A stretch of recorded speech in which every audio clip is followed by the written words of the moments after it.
Hello ইউটিউববাসী, আমি আসাই মাসুম। আপনারা দেখছেন গরিবের অ্যান্ড্রয়েড ইউটিউব চ্যানেল। আজকে কথা বলবো রিসেন্টলি লঞ্চ করা নোকিয়া 7.2 এ স্মার্টফোনটি সম্পর্কে। এই স্মার্টফোনটির মধ্যে যে স্পেসিফিকেশন দেওয়া হয়েছে, দামের দিক থেকে কথা বলতে গেলে আমাকে আসলে এই স্মার্টফোনটির অনেকটাই হতাশ করেছে। এই ভিডিওটি প্রথম থেকে শেষ পর্যন্ত দেখুন, তাহলে আপনি জানতে পারবেন নোকিয়া 7.2 এই স্মার্টফোনটির মধ্যে কী স্পেসিফিকেশন দেওয়া হয়েছে এবং এই প্রাইসটা অনুযায়ী কেন বা আমাকে হতাশ করেছে বা আপনিও হতাশ হবেন কি না। ভিডিওটি প্রথম থেকে শেষ পর্যন্ত দেখার অনুরোধ রইল। তাহলে চলুন বেশি দেরি না করে ভিডিওটি শুরু করা যাক।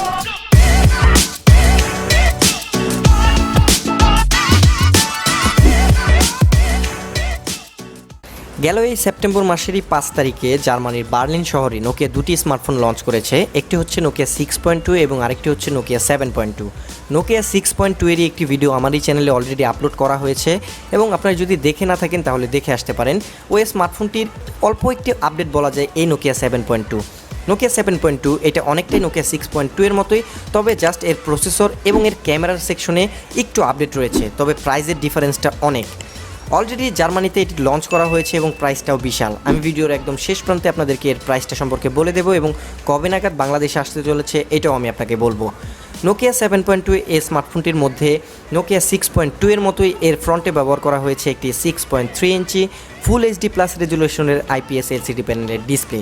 তবে দাম অনুযায়ী এতে যদি অ্যামোলেড প্যানেলের ডিসপ্লে এবং ইন ডিসপ্লে ফিঙ্গারপ্রিন্ট ব্যবহার করতো তাহলে হয়তো অনেকটাই বেটার হতো। বর্তমান ট্রেন্ড অনুযায়ী আমি এটা মেনে নিতে পারছি না যে বর্তমানে কেন এটা ইন ডিসপ্লে ফিঙ্গারপ্রিন্ট সেন্সর বা এই বাজেটে কেন অ্যামোলেড প্যানেল ব্যবহার করেনি নোকিয়া। তবে আদার দিক থেকে কথা বলতে গেলে বিল্ড কোয়ালিটি, এর ফ্রন্ট এবং ব্যাক প্যানেলে ব্যবহার করা প্রোটেকশন, অল দিক থেকে আমি বলবো থামস আপ নোকিয়া। এছাড়াও এই স্মার্টফোনটির মধ্যে নোকিয়া 6.2 এর মতোই এতে রয়েছে অ্যান্ড্রয়েড 9 পাই বেস এবং এতে রয়েছে 3500 mAh ব্যাটারি। কোনো ফাস্ট চার্জিং টেকনোলজি আছে কিনা এটা জানা নেই, তবে বক্সে ফাস্ট চার্জার না থাকলেও আশা করা যাচ্ছে USB-C টাইপের মাধ্যমে আপনারা একটি এক্সট্রা ফাস্ট চার্জার কিনে ব্যবহার করতে পারবেন এই স্মার্টফোনটির মধ্যে। তবে এই স্পেসিফিকেশনটি আমার জানা নেই। তবে এই স্মার্টফোনটির মধ্যে কিন্তু যেই প্রসেসর এবং ক্যামেরাগুলো ব্যবহার করা হয়েছে এটার ডিফারেন্স রয়েছে নোকিয়া 6.2 এর চাইতে।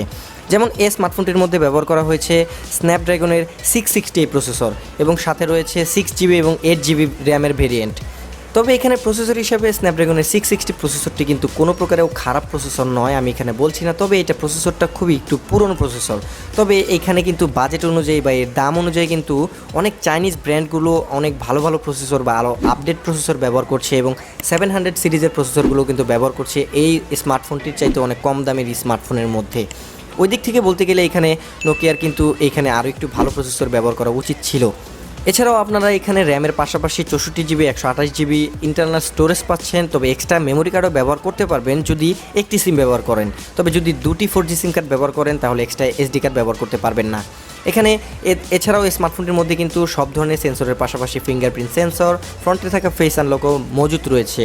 তবে আমি এখানে বলতে চাচ্ছি যে ক্যামেরাটি রয়েছে এটা এখন বর্তমানে সবচাইতে কমন যে সেন্সরটি রয়েছে ক্যামেরা 48 মেগাপিক্সেলের সোনির IMX586 সেন্সর, এটা ব্যবহার করা হয়েছে এর পেছনের প্রাইমারি ক্যামেরাতে এবং এর বাকি দুটি ক্যামেরা হচ্ছে গিয়ে 5 মেগাপিক্সেলের ডেপথ সেন্সর এবং 8 মেগাপিক্সেলের আলট্রা ওয়াইড অ্যাঙ্গেল লেন্সযুক্ত ক্যামেরা এবং এর ফ্রন্টে দেওয়া হয়েছে একটি 20 মেগাপিক্সেলের সেলফি শুটার ক্যামেরা।